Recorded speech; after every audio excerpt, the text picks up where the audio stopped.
blood into a laboratory in Israel.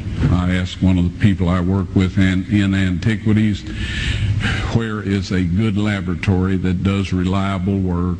And they said, such and such, such and such. I took it. I just said, please examine this blood and tell me what you can tell me about it. All right? They said, well, look, we're going to reconstitute it. We're going to put it in normal saline and keep it at body temperature for 72 hours with gentle swirling. All right?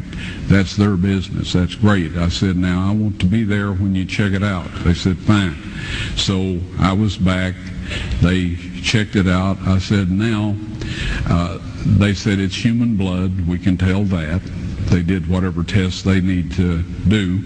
And then I said, take some of the white blood cells and put them in a growth medium and keep them at body temperature for 48 hours. And they said, well, that'll do no good because it's dead blood.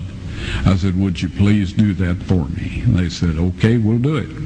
So anyway, I said, I want to be there when you take it out and examine it. So I was back there. They took it out, examined it under a microscope, and the one technician called the other one over there, and then they called the boss over there, and they were talking Hebrew a mile a minute there for a little bit, and they looked at me and they said, Mr. Wyatt, this human blood only has 24 chromosomes in it.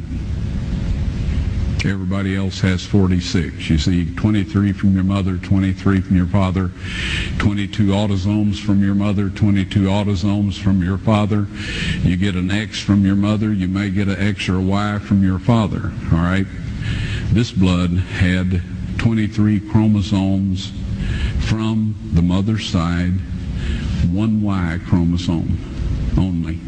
You see, the child could not have developed if they hadn't had the autosomes from the mother.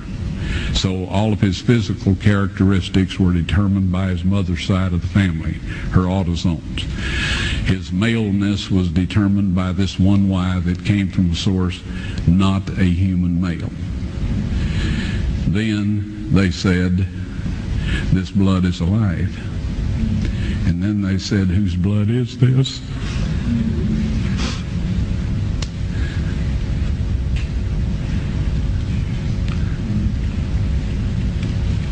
I said, it's the blood of your Messiah.